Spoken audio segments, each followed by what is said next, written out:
From the center of the galaxy, this is ForceCenter, a show about Star Wars pop culture in the ultimate adventure, life itself. I'm Joseph Scrimshaw. I'm Ken Napzok, happy to answer everything.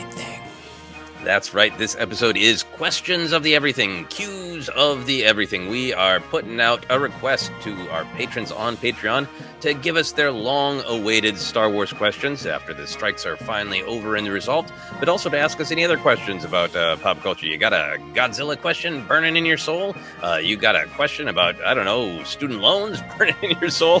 Whatever you want to ask us about, because sometimes we have thoughts and other times we're like, I don't know.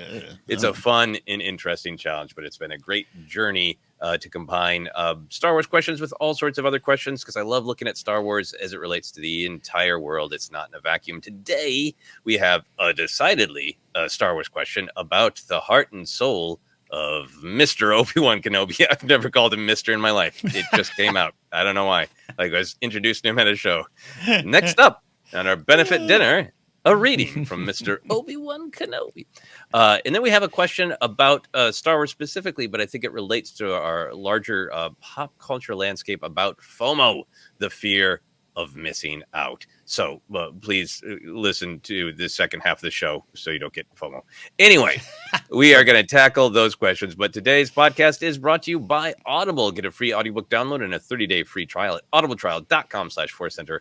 Over 180,000 titles to choose from for your iPhone, Android, Kindle, MP3 player, and any other device you can have digital noise on it. We are going to recommend Master and Apprentice by Claudia Gray. I just switched it up because we're talking Kenobi, and that's one of my favorite Kenobi stories is in that book. I think she's got a great handle on young Kenobi. You can download your free audiobook today by going to audibletrial.com/ForceCenter. One more time, that's audibletrial.com/ForceCenter for your free audiobook. We also have an ask, Ken.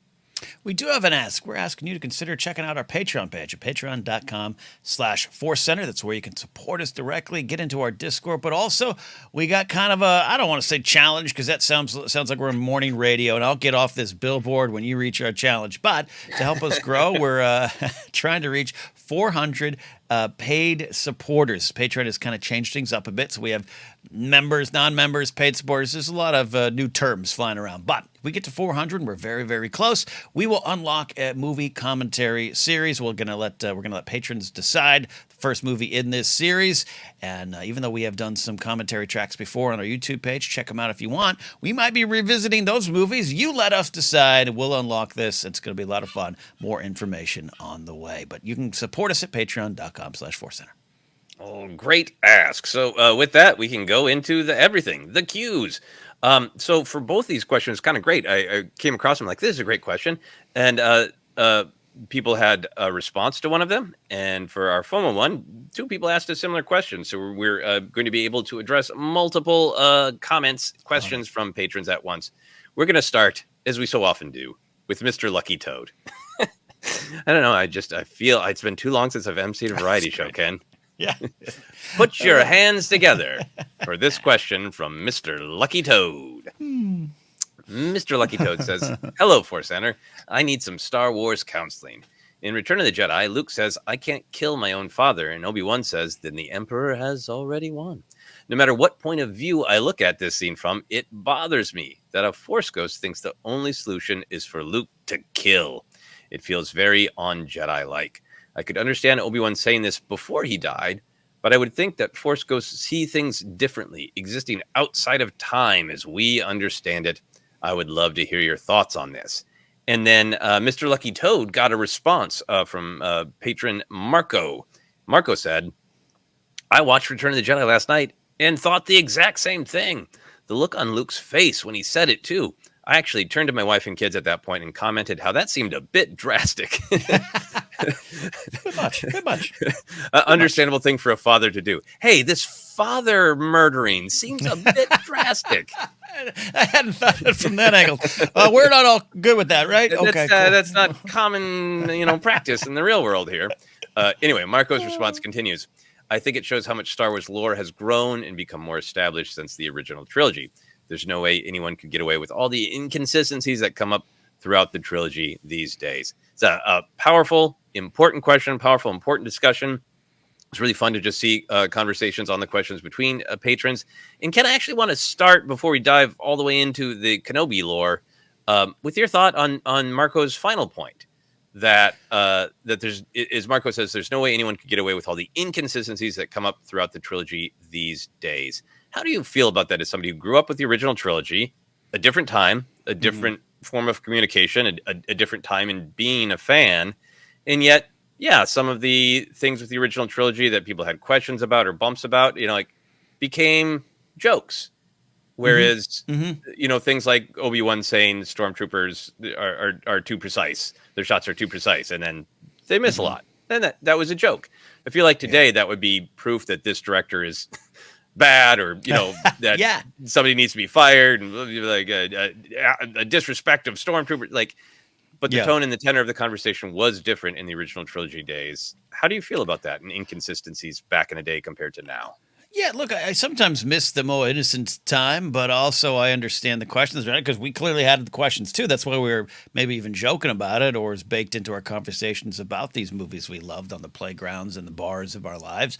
And I think Marco's right. Like, for better or worse, right? This would be weeks and weeks of discussion. We already get it when there's things that pop up.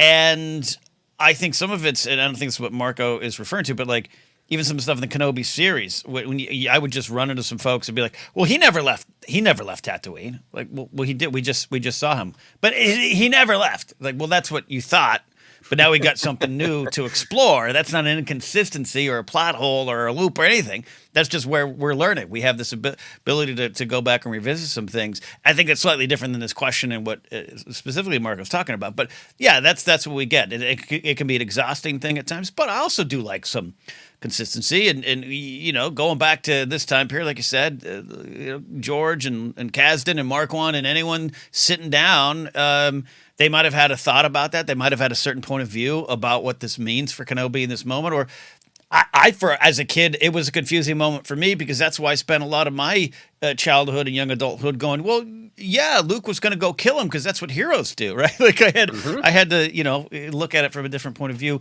over my own fandom and lifetime. So it is just where we're at.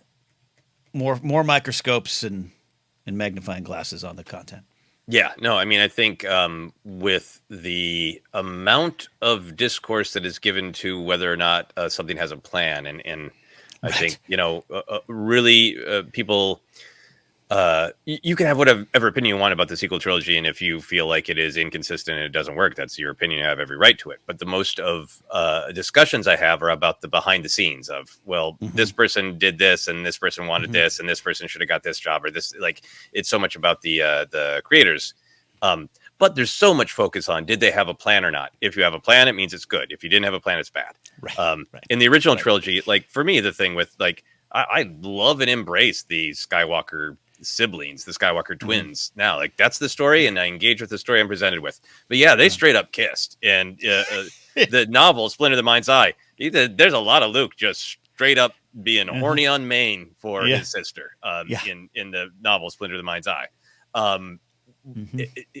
Clearly, plans shift, they alter, but I think what's actually changed isn't how people respond to it. I think it's how we communicate about it in the culture of fandom. I think, there's things come up on social media that I didn't even know about, like growing up in the time, because I didn't hear about it because I didn't have social media. Like there's that one fanzine that rage quits when Empire Strikes Back came out, because that goes around on social media where, like, this was not our Star Wars. The second Star Wars movie was already, this is not my Star Wars, and they rage quit. And you can find, people being furious about parts of Empire Strikes Back. These are supposed to be fun, feel-good movies, and now it's his father, and he cut off his hand. That's depressing. I don't want that. And the Ewoks and Boba Fett and Return of the Jedi, blah blah blah. You can find all those same points of anger about inconsistency or choices that fans don't like. I just think we have a couple different things. We have social media to share them immediately. We have a system right now that rewards anger in the algorithms of the places where we communicate, where it is financially to your benefit to be angry about something for people who want to take that dark side route. I also think it's just when you and I were growing up, Ken, in them way back days, there was still a stigma to being a genre fan or a nerd. So I think part of our conversation changed because, well, I might legitimately feel incredibly passionate about a story choice in Star Wars. In order to deflect and defend myself, I kind of, unless I'm with real safe friends, I kind of have to present it as a joke. Yeah. Because there was a stigma attached to it. And if you were at a general, get together and half your friends were talking about sports and the other half of your friends were talking about, what's happening on, a popular television show like A-Team. And you're like, actually, I'm still mad about this part of Star Wars. And like, there was a possibility of being literally ostracized. And I think that has shifted so fundamentally, where genre storytelling is the dominant form of storytelling. And it is incredibly accepted to have strong opinions about genre, and also just to have genre be a part of your identity. To have people be like, a part of my identity is I am a huge Kenobi fan, and therefore this is deeply personal to me. That now that is a normal form of communication rather than something to sort of be hidden at times, as it was when we were young, I think also changes the nature of the conversation. Yeah, it allows it to be discussed in even more detail with a lot of fun. I think there's still a lot of good intentions in some of the discussions, even though over the years it's becoming less and less apparent. And it just make me think too. It's like I was on TikTok the other day, and there were some cool young hip Star Wars TikTokers that fell into my algorithm, and they were showing off like their Star Wars collections essentially while doing a video trend out right now. And I thought, wasn't that funny? Like I would have done anything to hide this from people when I was around the same age. And it's a good thing. It's a good thing. This is something we're celebrating, that we're in a different time, but it does lend itself to, I don't want to boil it down to it's just simply we've sports talked our nerd talk, but there's sometimes that feeling to me of just we're round tabling this until it almost becomes a moot. And I just want to go back to the art. Yeah, no, absolutely. So let's go back to the art and talk about this central part of Mr. Lucky Toad and Marco's thoughts about what that force spirit of Kenobi is. Where's he coming from when he really does tell Luke, you need to end your father? I think I love that you brought up how you interpreted it as a kid. So let's start there, and what the intent of it, I think, was when it was written in 1983. Yeah. For me, I have always interpreted the moment as the student surpasses the master. That Kenobi is wise. He has guided Luke. He's given him a lot of great guidance. And Luke gets two messages from his two masters. He gets one from Yoda, who says, "You must face your father." And it seems like Yoda's maybe on the path of, you need to be tempted by the answer that killing him is the only answer. And maybe it will be, but you need to go in that moment and be in that moment and experience that. And you need to conquer the Sith, conquer your fear of your father, and still retain your soul. Like Yoda's like, that's your last chance to become a Jedi. And then Kenobi has a much more direct, he's gone. Your father doesn't exist. The way I've interpreted it is Kenobi is saying, I'm not asking you to kill your father. I'm asking you to put down like a wild beast that's murdering children, because he's not your father. That person is gone. And I truly believe that. And so for me, growing up and from 1983, it was, well, that was Kenobi's life experience. That was his legitimate point of view, that he truly believed that it's not a lie or a dodge, that I truly believe that he is not your father. That man does not exist. So what I'm asking you to do is stop a great evil. And it's sad that that's a part of the role of a Jedi, but sometimes it is. And that's what I need you to do. And then the student surpasses the master because he saw something, experienced something that the master didn't, that there was still hope and light in humanity. He was not more machine than man now. So that's the way I always interpreted it when I was young. Probably not those exact words when I was 12.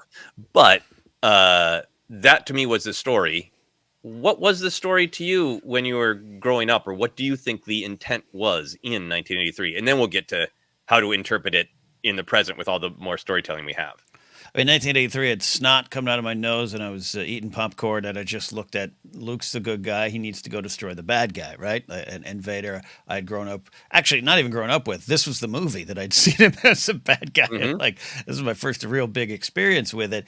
But even within the next couple of years, as I get older and older, it's the symbolism. It's Luke looking down at his hand, and it is this, I can't become this, and the cave and all those things start factoring into my mind. So I always took it a little bit more as, and maybe even I still do now, as this Obi-Wan kind of saying, you must go, confront him. This is the fear. Going to what you're saying about Yoda. This is the next path. And if you're too afraid, not in a cowardly way, but if this is something you feel you can't do and you're shying away from this, then that's why the Emperor's already won. We need you up there.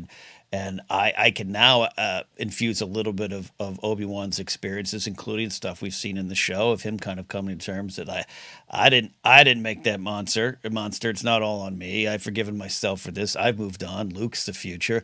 He is twisted and evil, and maybe Padme is right. There's still good in him, but I can't see it, and I can't bring it out of him. And so maybe, like you said, he is a monster on the loose. Even though we've already seen some hesitation, right? The Luke Vader conversation on Endor that you and I broke down before in our scene by scene series. It's all there, but that's not in my mind. In there, I just took it as you got to go destroy the bad guy. Because he isn't anything but a bad guy, is Kenobi's belief. I also just think it's kind of powerful mythic storytelling, and the way storytelling shifts as it continues, the way Star Wars does. In 1983, in Return of the Jedi, Kenobi is the classic mentor figure. He is a side character assisting the journey of the Joseph Campbell-esque hero in Luke Skywalker, and he is that conversation is incredibly effective to raise the stakes, to make you feel like Luke is not going to be able to bring himself to do this, but maybe the mentor is right that it's the only way. And then you're pulling for Luke to be able to make this better choice.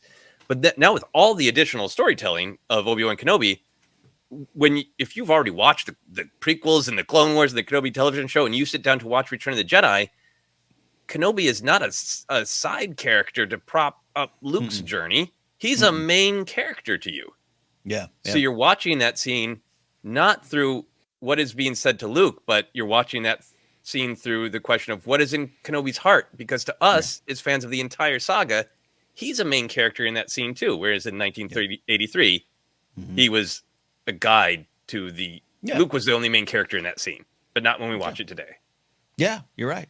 He's a cameo. They got Alec Guinness back for one more day of work. It was a little different. Yeah, for a good old ghost sit. Okay, so that brings us in up to discussing Mr. Lucky Toad's actual Star Wars counseling of how to interpret that. And I got two ways to interpret with the lens of all of the Kenobi storytelling we have now, including the television show, which I think makes this moment even more rich and complicated. Absolutely. I think there's two ways to interpret it. I think you can interpret it if you want, is Kenobi testing Luke. Maybe in Kenobi's heart, he feels like, yeah, I'm a Force spirit. I've seen there's this possibility, but I know Luke has it in him to be like his father, and maybe killing is the only possibility he'll see. So I'm gonna throw that out there to him to see if he follows that path. Basically setting Luke up for the same conflict that we have now seen Kenobi go through of, how do I handle this man? He's got to be ended. I think in the Kenobi television show, we saw Kenobi fully accept and believe from his own point of view that Anakin has made the choice to kill what is good in him. Anakin has made the choice to become this. It's nobody else's fault but Anakin. He made that choice, and there's nothing Kenobi can get to do to get through to him, and Kenobi still can't bring himself to kill him. He has been on this journey now in Kenobi television show of I need to reclaim what it means to be a Jedi. A Jedi's goal is to defend life, not take it. He tells Anakin. He tells Reva showing mercy was a way to celebrate the fallen Jedi. So Kenobi went through this torture test and faced it and said, I can't bring myself to kill him. So then I think that really, comes into Mr. Lucky Toad's question of, is there interpretation where Kenobi goes, I know what this test is like, to look in the face of someone that you might know, you might love. Luke doesn't know his father yet, but he wants to, and make the choice to kill him. How do you feel about that? Can you find in your heart a way to interpret that scene where Kenobi is fully aware that Luke has a different path and is encouraging him to take the wrong path to test him? Yes, I actually think it can connect up pretty well, and maybe some people will claim we're making excuses for Kenobi because there's an entire sect of anti-Kenobiists out there. I think. Well, this is just the first thing I want to talk about. So, but it makes a lot of sense. It makes a lot of sense for me to have him like you're going to get to this point. You're going to get to the point that I got, and this is the only way I can get you there. Hey, look, Obi-Wan has his certain point of view kind of conversations. But if he was like, hey, I need you to go up there and talk him down, or go there and grab him and grab a shuttle and get back down. I don't know. It just seems, not that it's the weaker choice or anything like that, but like, it seems like Luke wouldn't understand that Luke is still on. Remember, I think this all leads to the throwing down of the hilt of the lightsaber is the culmination of his journey. This is the guy who wants to be a great warrior like his father, and that's what he sets out on his adventure. And Yoda says, "Wars not make one great." All those things are leading to that moment, and so I think maybe he knows this is where he's at. And I gotta, go try to be this great warrior to save the day. That is needed. He's the bad guy, and then you're gonna find the truth there. It's a big calculated risk. That might be what people throw at Kenobi right now. Like, just tell him the truth, right? Holdo should tell Poe, and Kenobi should tell Luke. Like, I got it. But I think there's some truth to that. I know you're going to get there, and I trust that you're going to feel the same way. If that's what I'm interpreting your interpretation, right? Yeah. And I think that is... in the spirit of offering Star Wars counseling, what we used to do on that show, and what I'd sometimes record it by myself. We used to have a show called Star Wars Counseling for people who are newer to us, and we would try to offer lots of different ways that people could look at something that was challenging them. Right. So I think looking at, maybe he didn't mean it at all, and maybe he's testing Luke. I think that's one way to look at it. It's not the way I look at it as much as I would like to, because it's just the performance. The performance does not, the way it's written, directed, acted, I feel like Force Spirit Kenobi thinks that. And the way that I have wrestled with that, I apologize. This is gonna take a second, Ken. I'm sorry. I'm trying to contain myself, but it's Kenobi. This is why we come to you for Kenobi talk. This is why we do this. Well, so Mr. Lucky Toad asked specifically, how could if Obi-Wan was still alive in this moment and saying, look, I looked in his eye, not eyes. I could only see one eye. I looked in the man's eye. He's not there. Anakin, it doesn't exist. You're not killing your father. You're killing a beast. It's sad, but it's necessary. How, even if you could justify that perspective, how can you justify it when he's a Force spirit? So this is something that I wrestled with as a fan and with my own little writing. I've mentioned this before. The wonderful actor James Arnold Taylor, who of course played Obi-Wan in the Clone Wars and many other places, at one point wanted to see if he could get the Lucasfilm to let him do a stage play for charity of, basically an evening with Kenobi. A monologue where Kenobi kind of tells you his entire life story, all ironed out. This was before the Kenobi show, and to absolutely no one's shock, the answer is no, you can't do that. But James was really interested in this, and I offered to work on a script, and James really enjoyed it, and it was a really fun experience and a really fun exercise. And that will never see the light of the day.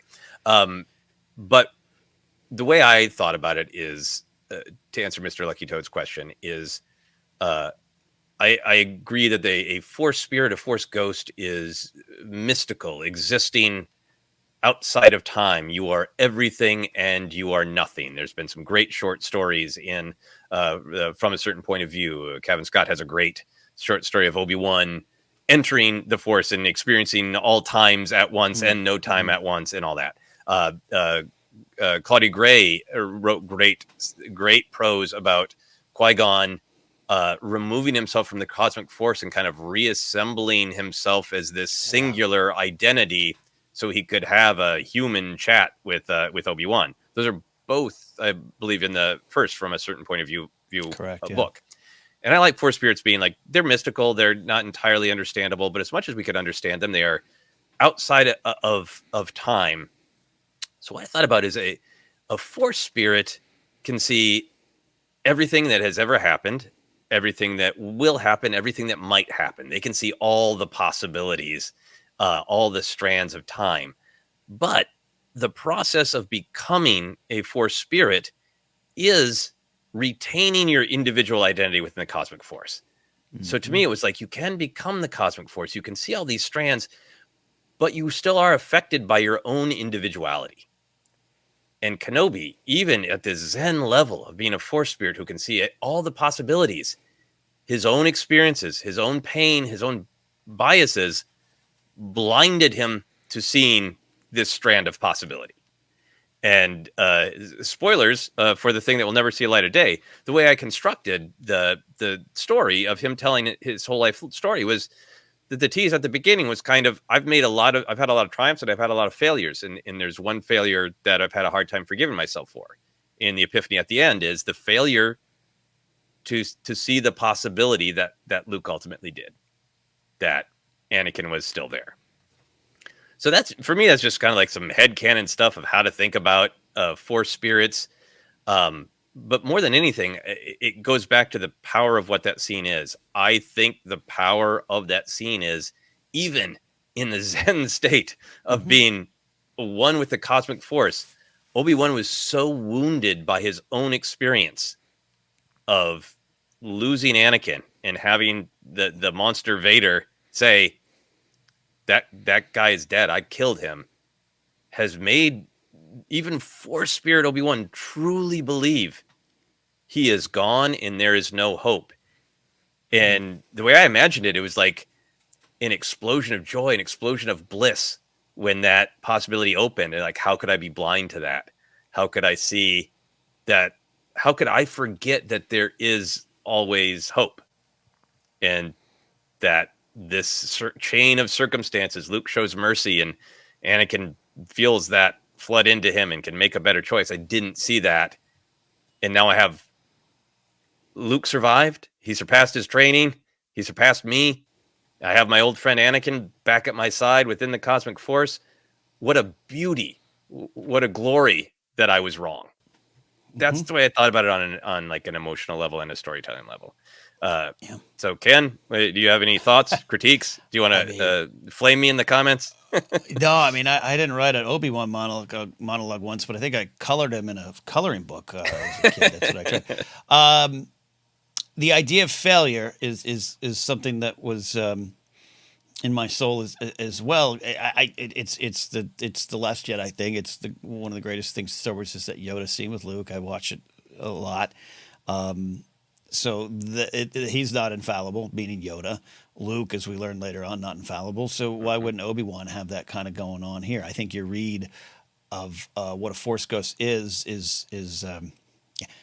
I think it's correct, but that's a strong word, right? In this opinion landscape. But I think it's a good read on what we know now. It's definitely what we didn't know in 1983, and who knows how much even George might have had an idea, but he didn't have time to explain it. And Larry Kasdan's like, he's a ghost. I don't know, it's a different time. That's part of what Marcus said too. It's things have been established, but I think the retaining your identity and knowing and we have a tendency, and I understand it, to whatever is said from characters. We could sometimes think it's what the movie is stating. It's the movie's point of view, right? That's drives me a little crazy sometimes with where people treat Kylo's words as fact or as what the movie is stating when it's the villain or it's someone with an incorrect look at it all. So why wouldn't that apply here as well? you could get into the documentary view of it, right? Of, well, we can go to the book. I have a giant coffee table book, and maybe George and Larry have an answer about it, or Richard Marquand in the past. But I think it works for me too as a story point. I think I would even kind of combine them. Not that Obi-Wan was, line, but it's still part of Luke's journey. Luke, and he still goes and discovers what we know he discovers, that this is not what a warrior, it's not what I was setting out to be. But why wouldn't Obi-Wan be like, because it's how, that the hands go up. Well, we've already lost. Yeah, and he encourages him to also, bury his feelings about Leia, and that all comes to pass. Luke does not bury them deep enough, and Vader unlocks them, and it unleashes this fury in exactly how Vader was trapped and manipulated by Palpatine. The fear of a loss, the fear of the future possible loss of a loved one, leading to horrific violence, and you got to imagine Kenobi up there in the Force spirit. Stands watching this game of like, oh, that's exactly what I told you to bury your feelings, and he's doing it. Which all goes to me of like this idea of like I could see a billion ways that this worked out. I couldn't see this one, even in this exalted position. I retained everything about myself in wisdom, kindness, empathy, hope, being there for Luke and giving him everything he needed. But I also retained within myself this one wound that I could not heal, which is, it's the end of the Kenobi show. I had hoped for in the Kenobi show for Obi-Wan to more actively attempt to get through to Vader, as we talked about a lot. I rewatched that scene again, and I think what is powerful about that scene is Obi-Wan's clarity of, that my friend is truly dead. The Obi-Wan we meet at that moment in life makes a decision for himself of he is gone. And I think that, we can wrestle with the how of it, but if in the back behind the scenes of it, and we can critique it and say this, that, or other should be done better. But if you just want to examine the text and just say the text is the text and we interpret it, to me, the interpretation that is left is we see him come to that conclusion in the Kenobi television show. And even in the Force spirit, that conclusion that my friend is truly dead does not go away until Luke and Anakin prove him wrong. Yep. And then Force Ghost Obi-Wan says, your mom Padme always said this. And Luke goes, who? What? Yeah. Who? I almost feel like, that happy moment where Luke is, staring off at the Endor party and sees his mentors. He sees Yoda and Obi-Wan and Anakin. There's almost for me a little bit of Obi-Wan going, my bad. A little bit. Thanks for bringing my buddy back to life, Luke. I agree with that. Yeah. Any other Kenobi Force Spirit thoughts? This without a doubt, I imagine, whether it's in our Discord, maybe in comments and all those things, it might elicit different opinions and conversations. But this is what I love, and this is what over the years, now 10 broadcast years with you and Jed, I love these kind of conversations because you could stop at the reality. It was 1983, 82 when they shot it or whatever. Like they didn't know, and that's part of it too, and that's sometimes the answer. But we're in this era now where we have so many stories, and I believe, and it's maybe my opinion, you all can yell at me, but I believe the people behind these modern shows, the Joe B. Harrells, the Deborah Childs, the Ewan McGregors, they have a passion for these characters and these stories, and they know what they're working with. They know that a little look off to the side from Alec Guinness is an entire story that we can tell. We just have to connect it and build back to it and explore the why. And I like having a little wiggle room to try to understand it all. Yeah, no, I really agree. And I think this is a complex moment to interpret, and lots of people are going to interpret it in lots of different ways. And I totally respect all the different opinions. I think for me, I like looking at it at different levels. And I like the way that we looked at it today, that like, what was the intent in 1983? To be a mentor who is trying to help Luke, but setting up the challenge of the possibility of, can Luke make a different choice? Is it even possible, or is Obi-Wan wrong? It sets up Luke's journey. It sets up the end of Return of the Jedi incredibly well. So you can look at it from that perspective. You can also just look at it from the perspective of, this is the text. This is what the character believed then. This is what the character believed now. So let's have some fun saying, well, how could that be? And then also, if you want to, which is sometimes the least interesting to me, you could say which creator along the way do you feel is responsible for an inconsistency. Those are Yeah. all levels that we can interact with it. Yeah. For me, I often get the most joy from this is what the text is. It's a show written by humans, a saga written by humans who things shift and they try to make it all match up. But it's far more interesting to me to just say, okay, that's the truth, because the character said it in that performance. I believe that the character meant it. So how could that be possible? That's a fun way to explore it for me. Keyword fun. Fun. Yeah. Have fun with this. Hey, Have fun with us out there. Thank you for the Kenobi questions. It's been so long. So Really had a deep dive into the heart and soul of Obi-Wan Kenobi. A complex, beautiful, flawed man. I love him so much. He is. All right. We are going to take a quick break. If you're listening on audio, we'll actually go away for a while. If you're watching on video, we will literally be right back in a moment. And we are back to continue our questions of the everything. We had a great, complex Kenobi conversation, and now we're going to move on to some thoughts and questions about FOMO, fandom FOMO, fear of missing out. We got two questions that are similar, Ken. So I'm going to read them both. The first one comes to us from Jeff Wood, Overhead Wire. Jeff Overhead says, after some life changes, marriage, kids, life, I've had to slow down a bit on my Star Wars consumption. I haven't read or listened to any of the High Republic books, though I would love to, and have only been able to watch the TV shows animated in live action one time through. I used to have the Clone Wars on repeat on my television while I was doing other things and probably rewatch them dozens of times total. That's just not possible now with the newer series, even though I love them all.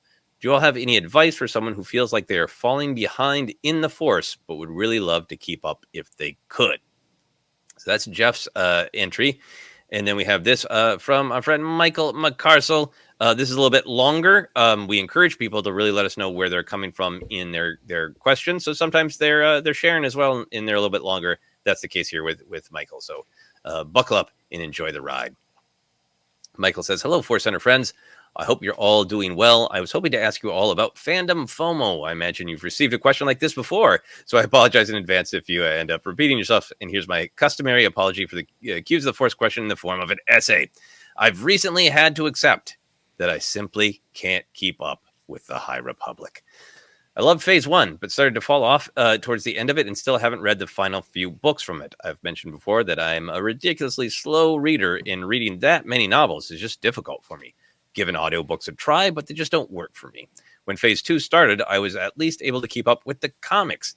At the time of writing, I have all of the Phase 3 comics that are out, but haven't gotten to read a single issue. I really hate that it's come to this, but I just feel like I'll never be able to get to it all. I'm also years behind on the main Star Wars comics. All of that, coupled with the mountain of non-Star Wars comics, novels, movies, and video games that I want to experience, is just overwhelming. I know that you all have had to step back from the High Republic to some degree for various understandable reasons, although Joseph has mentioned being able to read at least the first book from Phase 2. I am very grateful to our friends Alex and Molly over at Star Wars Explained for their coverage of the High Republic, but it's still just not the same as being able to experience these stories and characters for myself. I can't shake the knowledge that I'm missing out on these fantastic stories. I guess my question comes down to this. How do you all handle feeling like you're missing out on parts of your various fandoms if you do ever feel that way? Thanks, friends. I hope you all have a safe, wonderful holidays. May the Force be with you. We did, Michael. We're time traveling. We had great holidays, and I'm sure Valentine's Day will be amazing for us all. Ken, these are both about fandom FOMO in general, but the High Republic specifically. So where would you like to start? Where do you go? Man, I go so many places all at once, man. It's something that this past year challenged me a lot on with the strikes. Taking Star Wars away from me in terms of talking about it and the business of it for us, which also created an unexpected breath of fresh air where I was like, oh, there's other things in the world still.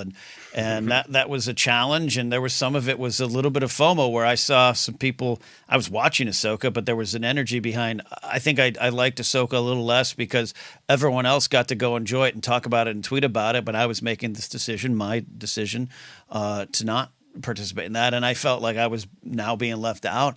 There's the realities of too many comics and too many books, or even just if you do have time for something, it can challenge you. I don't love the Jedi Fallen Order and Survivor games. I don't. I think the gameplay is challenging for me. I think it's repetitive. I think it's boring. The characters are great. I like a lot of the things presented in it. I like a lot of the stories. I've come around on some of them. I always shout out Alex Dabin and his read of the Bode character in the second game that I think helped change my perception on the character. But I don't like them. And so, but even that's something that's true to me. But even when I look at other folks being, I love these games, I'm like, I wish I felt like that. And it's hard. And I think we've been on the end of it where I've had some folks who off air were, I wish I could see and love Star Wars the way you do. And there's been times where I just didn't where I'd be like almost unintentionally a jerk, like I'm Obi-Wan going, well, you can just spend 6 hours a day on it. Like I do, like you know, or look for it. Like, you know, people aren't the reason I'm moved by so many moments in Book of Boba Fett is I saw it and I reached out and I said, how does that connect to me? And I put it in my heart, and Garsa Whip talking to Black Chrysanthemum about change is something that means something to me. Other people don't have time, you know? You might be like Jeff going, great, I got kids, a wife, a dog, I can't, you know? And there's that too. And I also got, and I'll pitch it back to you, I'm sorry. No, you got some talking hammer time coming. Yeah. But also with life changes, and we're blessed where this ForceCenter isn't our hobby, it's part of our professional existence, and therefore our personal existence. So I choose to focus on this over other things, and other people might be peeling off. But there was times where that's been challenged. I worked over in 2023 for most of a good chunk of the year. I worked as a kind of behind the scenes writer and development guy with New Rockstars YouTube channel over there, and that took a lot more time than I had planned. And I couldn't. That was part of the reason I couldn't focus on every little granular Star Wars conversation that we wanted to have here on ForceCenter, and that felt challenging. So that's all the challenges on the table, Joseph. I'll try to get and understand how I worked through it and reconnected.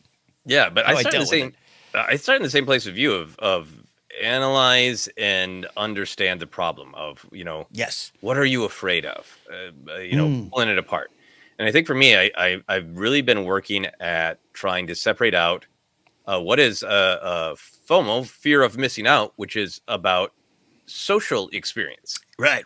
Which is about, I am up on the High Republic, and when somebody, you know, posts a cryptic social media thing about what's happening with that Wookiee, there's a fun feeling of community that you are in on that, and you were washing the dishes and you were worried about that Wookiee, and now you're in this community who's also worried about the Wookiee, and it's fun to worry about the Wookiee together. And there's the fear of being left out. There's this social part of it that's about keeping up with everything now. So there's the social aspect, and then for me, there's also the personal of like, what do I want to experience, and I don't have time for. And I think we'll get more into solutions, but I think trying to separate the two things of what do I want to experience, because I want to know that story, I want to re-experience the story, I want to actively choose to spend the time with that story, is to me a not entirely connected thing to the fear of socially missing out and not sort of keeping up with the pop culture Joneses. Because I feel that way of like, there's plenty of people I look at like, how are you up on all of these? I watch a lot. I read a lot. Yeah. How are you up on all of those things and can rattle off your top 12 episodes of 18 things? How can you do that? And there, I think that's just like this very weird modern version of like, how did my neighbor afford a four-door sedan and I can't? Like, I think it's a very modern version of the keeping up with the Joneses. So to me, it's important to separate out the social aspect versus what do you truly want to spend your limited amount of time with, because you love that character. You love that particular part of that story that you want to spend time with. I think that's a great truth behind it all. That's the definition of FOMO for sure. It's like you see friends at a cool event, you're like, I want to be at the cool event, and you have to, you know, really focus on what you want. For me, there's I'm starting to learn more and more about just seasons of interests. You know, where it's like I've said a few times, it's not a small thing for me. I don't want to be over dramatic with it all, but it's not a small thing for me that I started watching football again. I've always been a big sports fan, but I disconnected it for a lot of reasons. And Star Wars was one of the reasons. I just didn't have as much time on a Sunday morning, sit and watch NFL games. And so therefore, I've done this with a few things in my life, probably a lot of things, some people will say, where Simpsons was my identity. Gilligan's Island was my identity. Beatles were my identity. All these things were my identity, and I just covered myself in them. Big giant jackets of Simpsons quotes and references and knowledge. And when it got too much, because I still like that. I was one of the people that still is like, no, later seasons are pretty smart and witty. You just didn't live with them as much as season 4. You don't have your monorail inside jokes with these later seasons, but they're great. But it just got too much. And I remember one day you fall off the wagon and you suddenly look around, you feel lost, you feel almost embarrassed. And then you look at other people and you're like, I'd like to be like them, but I can't. And so it becomes, you just disconnect. And I personally have disconnected. And that's okay. And I've had to come around to be like, all right, I'm going to watch some football again. And I'm going to talk with some of my sports friends about football again, instead of acting almost above it when I couldn't. And because now I want to be here. And it's okay that things go in and out. Jeff, those kids might go to college and you'll be watching Star Wars Episode 19 and you'll be back in it. And that's okay. And that's part of it too. I think you're really smart to just talk about evolution. It's baked into Jeff's question about his life evolving and changing. I think for me, one of the things I've wrestled with Star Wars is I have this desire to experience it as I did throughout my life. But as we've talked a lot about, the amount of Star Wars storytelling changes how you engage with it. From our perspective as original trilogy fans, and I think this is true of a lot of people who grew up with the prequels as well, you didn't have as much of it, so you poured over it and over it and over it, and you had room to learn about Lobot and make up stories. You had room to have, hello there, General Kenobi become a catchphrase between you and your friends because you've poured over it again and again and again. And there's so much storytelling. For me, there's a desire to know it in that same, like, I want to know every background character. And I made an effort to half of doing Databank Brawlers. I want to learn Bubba Joe's name from Force Awakens and be able to, know his shtick, because I pine to know it the way I used to. And now there's too much, and I'm never going to know it in that same way because it isn't the same experience. If I want to know every background character and every detail out of a personal desire to, the experience now is hardcore memorization. It was totally organic to the life and the era I lived in that It's a Trap became a catchphrase that even non-Star Wars fans probably know, because that was born out of, we don't have as much of this thing we love, so we pour over it and over it and over it. And I love the Bad Batch. I'm never going to interact with Bad Batch the way I did with the original trilogy or the prequel trilogy. I'm not going to learn every background character's name, and I have to accept that as an evolution of the era, of the time, of my age, and become comfortable with it, and that it is a different time, and that's just like you're saying, seasons, and it's okay. We had joy, we had fun, we had Star Wars seasons in the sun. There's something looking at Michael's question too, and Jeff's. I like how you phrased it, like kind of the evolution of things, and you move away from it all. I sometimes say, gosh, 17-year-old Ken would be really upset that I no longer can just rattle off the running order of every Beatles album, US and UK releases. I used to be that guy. Now a friend asked me the other day, what's your favorite Paul McCartney solo songs? I was like, I'll get back to you on that. I don't know. I just enjoy them. I don't know. Yeah. And we have, and especially as the nerd world built up to where it is now, that it is profitable, it is powerful, and it is fun. Hopefully, there's you can't deny that a lot of what Michael's talking about, how when you're missing out on these stories. I just focus on that. Like, I'll get to those stories, I'll get to them in time, or I'll just get a recap, and that's okay.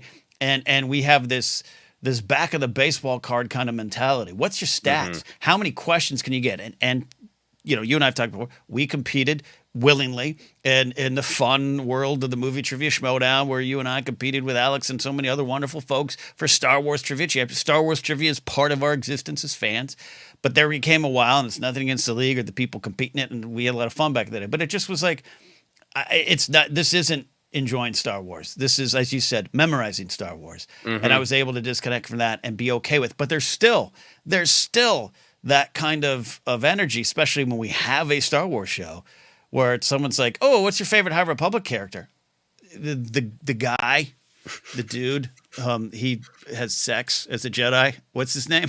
And I have to be okay that's where I'm at. Oh, that's right, Elzar Man. Okay, and I just be okay. And there's sometimes we had these weird standards of you level up as a fan based on how much you know and how many hot takes, and that affects me too sometimes. I think a part of the FOMO conversation has to be the unintentional, or maybe intentional, but often unintentional or self-gatekeeping. But I think the presence of the dark side word gatekeeping is a part of the FOMO. There is the, again, being honest about our age, you and I both experienced the no one must ever know how much I know about Star Wars. And then all the way to some of those trivia contests of like, no one must see me forget one detail about Star Wars is a hell of a journey to go on, to be like, I've experienced it all in life. I've been mocked for knowing too much and not knowing enough, but that that gatekeeping, can you rattle off facts? I need to separate myself from that and have worked on that, because I like knowing things when it's an extension of love. Yes. I've been collecting those Obi-Wan Kenobi trading cards, and they had the name of Eopi on it. And I keep looking at that card because I want to memorize it, because I like that character, because that's about me. But if we're doing the podcast from now on and I'm like, what's the Eopi's name? I'll bleep and Google it, because it does not define my love of the thing. I know Star Wars in my heart. I have strong opinions about it that are based on my love of it, that are based on discussing it with you, that are based on hearing, our listeners and fans' opinions, various places. I love the heart of it. And if I forget a detail, it does not dent my fandom in the slightest. And I need to hold on to that. Yeah, well said. And it's fun to, you and I, we're going to, for the Patreon exclusive show we do every month, Will of the Force, we're going to be looking at that new visual dictionary on, the Age of Rebellion. I had so much fun this weekend. I was poking through it, and like some characters like, okay, I knew Ned B. And it's like, oh, Partagaz's first name is Leo? That's amazing. I didn't know that. I'm never going to forget that, because I love that character. I love what he represents, and love him in the show. Perfect slimy name for that. And no offense to people actually named Leo, but Leo Partagaz. And I'm a Leo in terms of my sign. And there was a brief time in high school I tried to get people to call me Leo, so it didn't work at all. And in true Star Wars fashion, it's Lio. So I guess you could say Lio, but I say Leo Partagaz, which is also part of the fun. That's, it's part of the FOMO. I don't know. It's part of this whole conversation. Maybe it's not direct with the FOMO, but it's like you and I've talked growing up saying a name in Star Wars a certain way, and then learning that was incorrect. 9 numbers is Neenum. Like my whole life it was Neenum. Now it's 9 Num, and I know why, and I know where it comes from. But that's.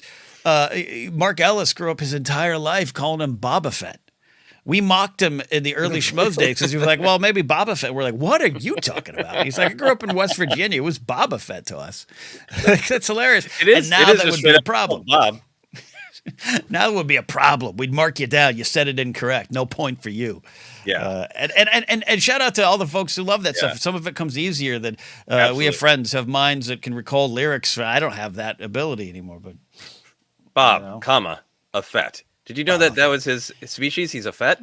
He's Bob, a Fett.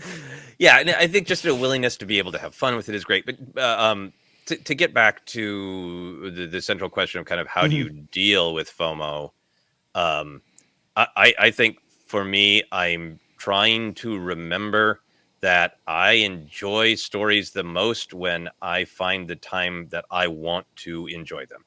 And doing the show sometimes like, hey, a new show is out. It's out on this night, and we got to cover it this day. That's best for us. That's best for our listeners and our viewers. Great. Sometimes there's that. But with the High Republic, I am of the opinion, as much as I love the actual storytelling, that there's too much at once. And I knew when we started, I walk around the apartment and literally say this out loud to myself sometimes when I walk by the High Republic books, Ken. I say it out loud to myself that, like, I knew if we ever stumbled, that'd be it. Yes, but that's not yes, right. And it was true, because in whatever year it was, 2000, like late 2022, going into 2023, you and I both had a bunch of life stuff, career stuff, and we fell behind on Star Wars books, and we really fell behind on High Republic, and that was just it. And and then the strikes happened, and it's like, well, goodbye, phase 2. And there's sometimes where, like, I'm mad at myself. It's like, I knew it. I told myself if we stumbled, that's it. And then I realized, if we stumble and fall behind, that's it. Like, that's not how I should be enjoying art. I should choose to say, no one's going to make fun of me because I don't get that High Republic phase 2 reference. And if they do, I don't really super need them in my world. If they legitimately mock me and mean to be not poke fun at a pal, but if somebody actually came at me of like, you shouldn't have a Star Wars podcast because you didn't get this phase 2 reference, get out of here. I don't need that in my life. So I should read the High Republic books when I want to, because I want to experience the stories. So Mike was talking about too, of balancing other things.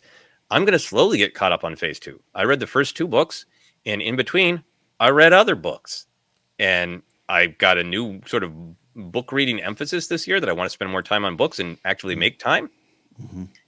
And I'm going to oscillate the Star Wars books I want to read in between other books. And if I don't finish phase 2 for another year and a half, so be it, because I need to do it at the pace that I'm going to enjoy the story.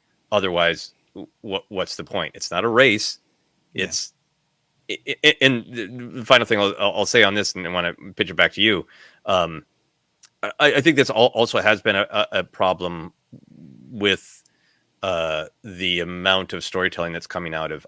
I know some people are like, great, give me a new show every day. I like, and I have a strong opinion about, stories mean more to us when we have a little time to process them. That they're like a meal or a memory, that you literally need time to process them for them to sort of sink in and give you the nutrients. And I just need a little bit more time in between stories so that they can sink in. That's how Star Wars ended up meaning so much to me, because it had so much time to sink in. So I got to give new stories a little time to sink in, rather than just race from one meal to the next. And I'm there with you on that. And I wasn't a while ago. I think I've been on the show saying, hey, every 8 weeks you give me a new Star Wars show, 6 to 8 episodes. I'm fine by me. What do you mean too much?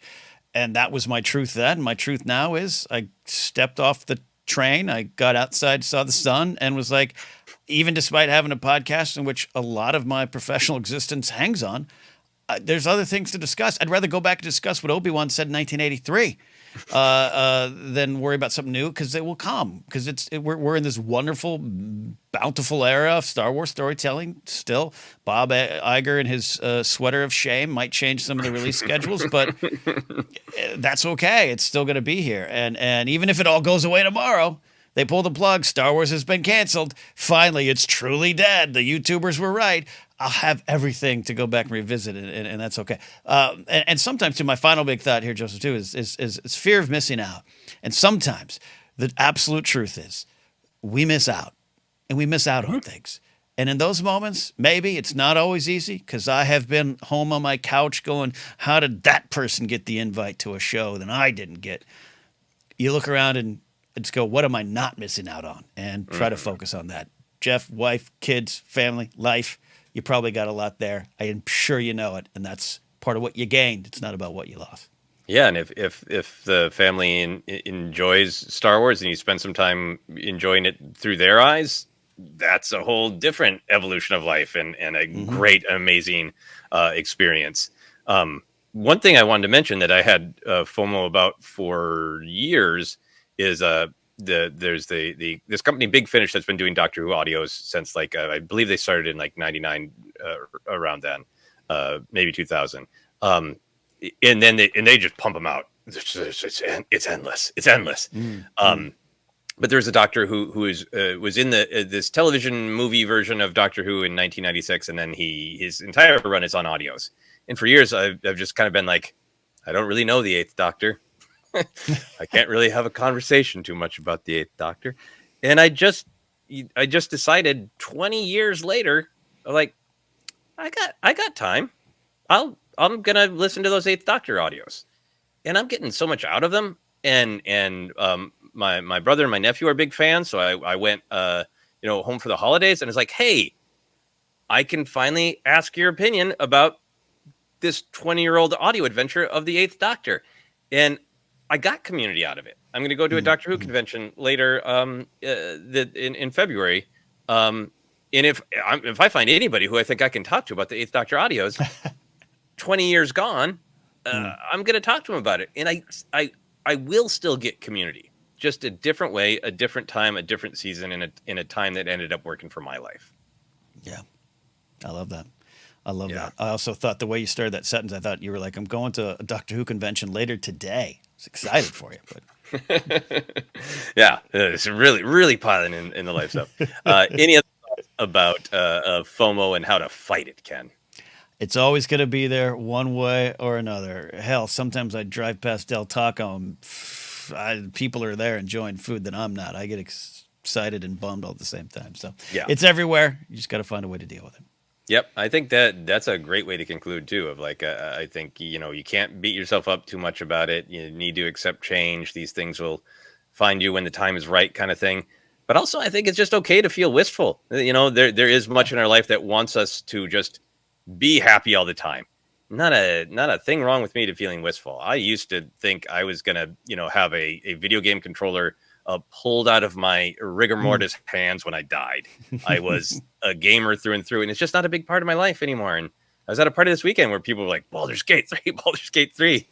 And it was wistful because it's just like, that's not the season of my life I'm in, and it's a little wistful, and that's fine. Nothing wrong with it, Yeah, absolutely. Just can't wait till those Doctor Who characters show up in Fortnite and the dilemma that will be placed in front of you. Hey, all right. Well, we'll talk. All right. Any other thoughts about FOMO? No, that's it. That's the great stuff. Okay. Great questions. Okay. We've rarely, I don't know if we've ever done this, Ken, but to wrap up our episode, I'm going to go back to our first question. Okay. So I still have more Kenobi thoughts. I think another way, because I want to help people enjoy that moment, I think another way to look at the Kenobi scene is Kenobi wants Luke to be open to the possibility that killing his father is the only way forward. So, because what he is actually saying is, if you've already decided you can't, then the Emperor has already won. So I think there's also room for the nuance of Kenobi saying you need to at least be open to that possibility. So there's a third way to interpret that scene if you want. Yeah. And when we're done recording, I will say more to myself alone out loud in my home. As you say it to the High Republic books. Exactly. All right. That is our episode. Ken, do you want to take us home? I do. We're going home. We're on Twitter and Threads at ForceCenter Pod. We're on Facebook as well at ForceCenter Podcast. Instagram is where you can see us as well. We're available on a lot of different spots as a podcast. iHeartRadio, Apple Podcasts, Google Podcasts, TuneIn. Just search. You'll find us. Merch available at tpublic.com/user/ForceCenter. As we said up top, you can support us directly at patreon.com/ForceCenter. I have a Patreon as well as patreon.com/Ken Napzok. If you want to help me build out shows like Pop Rocket Radio, Anytime, Casualty Talk, or just my own silliness, including some gaming still. I'm thinking of cutting some things. Gaming might be on the table, but it's a lot of fun to hang out and play sports games, Red Dead and Fortnite on my YouTube channel. Follow me at Ken Napzok for updates on that. Joseph, we should also say Jennifer couldn't be here today. If you saw the last episode, you might know why. So go ahead, links on YouTube down below to follow her, or search Jennifer Landa on TikTok, Instagram as well. Joseph, take us home with your stuff. Yeah, excellent. And hey, you're getting some good stand-up out of the video game too. You had a good clip up about the Red Dead Redemption. I enjoyed it. Yeah. Oh, good. So you can find me on all the social media at Joseph Scrimshaw. The thing that I'm promoting right now is I've launched a weekly newsletter to try to keep myself working forward toward my goals. It's called Finish Your Monsters, and hopefully help you if you have any creative or life goals that you are trying to stay on top of. Hopefully be both honest and inspiring toward finishing those goals. You can just search for Finish Your Monsters, or there are links to the blog newsletter on all my social media. That is it. We have answered, for now, the questions of everything.